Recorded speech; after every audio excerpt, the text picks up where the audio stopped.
Sa pagitan ng Biyernes Santo at Pasko ng pagkabuhay, may kakaibang puwang ang Sabado de Gloria sa maraming probinsya. Hindi ito kasing bigat ng Biyernes Santo, ngunit hindi rin ito kasing gaan ng Pasko ng pagkabuhay. Parang isang araw na nag-aabang. Tahimik pa rin ang marami, ngunit may pakiramdam na kung may anong naghihintay lumipat o gumalaw. Sa probinsya ng nanay ko, may isa pang dagdag na paniniwala tungkol sa araw na iyon. Huwag kang magtatagal sa sementeryo kapag papadilim na. Ayon sa matatanda, may mga gabi raw na hindi malinaw ang hangganan ng mga pangalan sa lupa at sa itaas nito.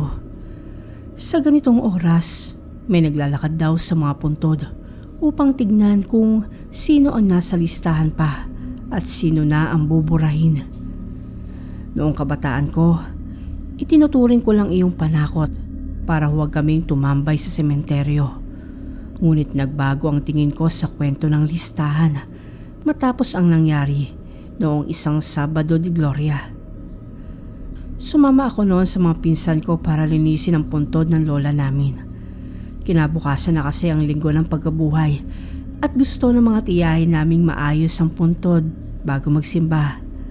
Ang plano namin, mabilis lang. Magwawalis, magpapalit ng kandila at uuwi bago lumubog ang araw. Ngunit gaya ng maraming simpleng plano, humaba ang oras nang hindi namin namamalayan. May mga tuyong dahon sa likod ng puntod. May damong tumubo sa gilid. May kalawangin pang kandelerong kailangang kuskusin. Habang abala kami, unti-unti rin kumukonti ang tao sa sementeryo. Yung mga pamilyang nauna nang dumating ay isa-isa nang umaalis.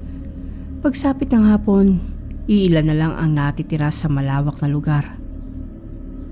Lumang sementeryo iyon. May bagong bahagi sa unahan.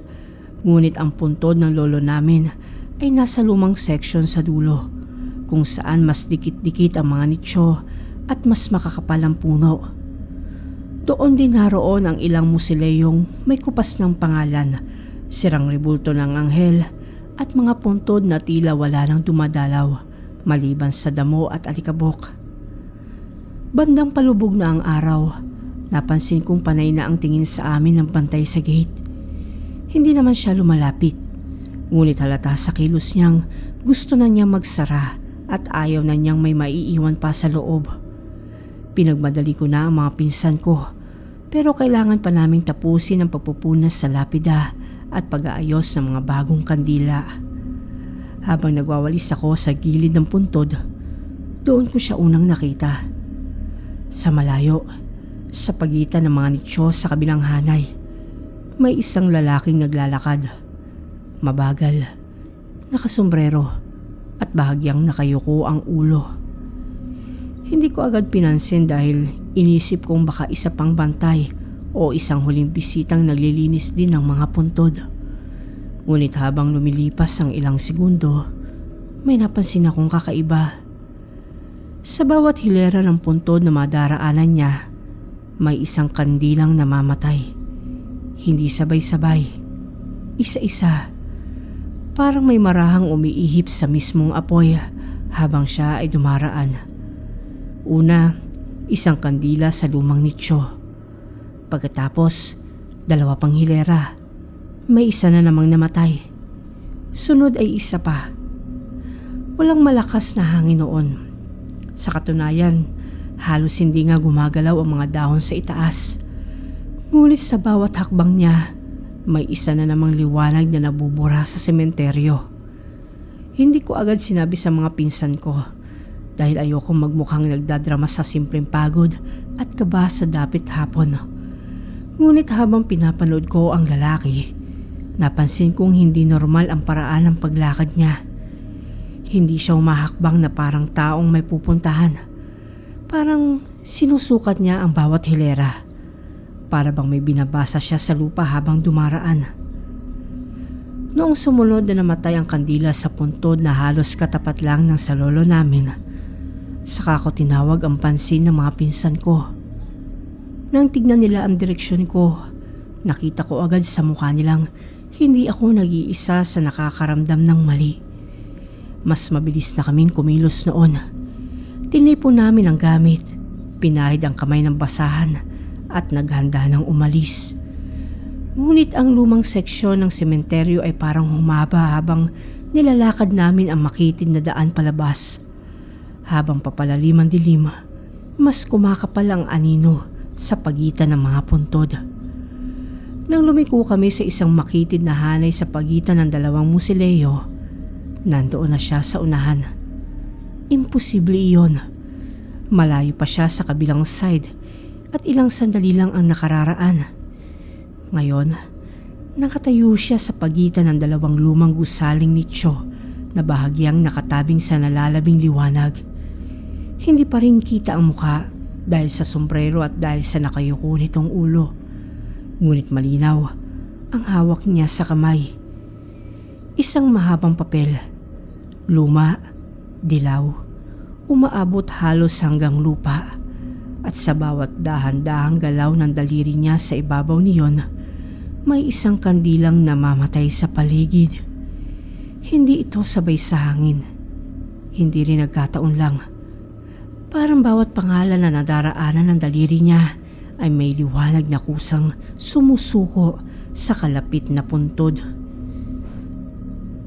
Doon na kami tuluyang tumakbo. Wala nang hiya-hiya. Wala nang mahinang usapan. Basta takbo lang sa pagitan ng mga nicho. Halos madulas sa lumot at tuyong dahon hanggang sa lumuwag ang daan at matanaw na namin ang gate. Pagdating doon, humihingal kaming lahat at pinipilit pang pagtawanan ang sarili para maibsan ang kaba. Ngunit kahit nagtatawanan kami, kita sa mukha ng mga pinsan ko na parehong hindi nila kayang isiping simpleng guni-guni lang ang nakita namin. Habang nag-aayos kami ng gamit bago sumakay sa tricycle, napansin ng isa kong pinsan na may isang kandilang hindi namin dala. Luma, kulay puti at mahaba. Wala ito sa bag na dala namin bago pumasok sa sementeryo. Sigurado kami roon dahil bago lang ang mga kandilang dinala namin para sa lolo. Mas maikli, mas makapal at may tatak pa ng tindahan. Ang kandilang hawak namin ngayon ay payat at kupas na para bang matagal nang naiwan sa lumang nicho. Dahil sa kaba at gusto na lang naming makaalis, inuwi muna namin ito sa bahay para ibalik na lang sana kinabukasan. Ngunit nang malinis ko ang alikabok sa gilid nito noong gabi, saka ko lang napansin ang maliliit na letra na halos nakaukit lang sa wax. Apelyido namin. Hindi buong pangalan. Apelyido lang. Parang marker sa pamilya. Hindi na ako nakatulog ng maayos ng gabing iyon. Sa tuwing pipikit ako, ang nakikita ko ay ang dulo ng listang hawak ang lalaking nakasombrero at ang mabagal na paggalaw ng kanyang daliri habang isa-isang namamatay ang mga kandila. Kinabukasan, bumalik kami sa sementeryo na mas maaga at may araw pa. Balak lang sana naming ibalik ang kandila sa may puntod ng lola at kalimutan ang lahat. Ngunit pagdating namin sa dulo ng lumang seksyon, may napansin kaming bago. May sariwang hukay na natabunan na at may simpleng pansamantalang marker. Wala pang pangalan, wala pang lapida. Ngunit may nakaimprentang petsa ng kamatayan sa maliit na kahoy. Sabado de Gloria. Araw mismo ng gabing nakita namin ang lalaking may listahan. Napatingin kaming magpipinsan sa isa't isa. Wala sa amin ang may lakas na loob na magtanong doon sa bantay. Ngunit kalaunan, nalaman naming may matandang lalaking natagpo ang patay sa bahay niya ng gabing iyon. Hindi pa raw agad nadala sa sementeryo noong mismong gabi. Ngunit inihanda na raw ang hukay dahil inaasahan na ng pamilya. Doon ko naalala ang isa pang detalye na hindi ko napansin habang tumatakbo kami palabas. Ang kandilang sobra sa gamit namin ay hindi mamasa-masa o marumi gaya ng inaasahan kung galing man ito sa lumang nicho. Mainit ito nang mahawakan ko. Parang kararating lang mula sa may sinding altar. Makalipas ang ilang araw, nagkwento ang isang matandang katiwala ng sementeryo sa tiyahin ko. Hindi na raw bago ang ganoong kwento. May mga Sabado de Gloria raw noon pa ang araw na may ilang nakakakita ng lalaking naglalakad sa lumang seksyon ng sementeryo. Bitbit ang isang mahabang listahan. Hindi raw pari, hindi bantay, at hindi rin simpleng multo ng kung sinong namatay. Para raw iyong tagabilang, isang bagay na tumitingin kung sino ang may apoy pang dapat manatili at kung sino ang papalitan na. Sabi pa ng matanda, ang kandilang dinadala raw pauwi ng sinumang makasalubong niya ay hindi aksidente. Babala raw iyon. Hindi raw laging para sa taong nakakita.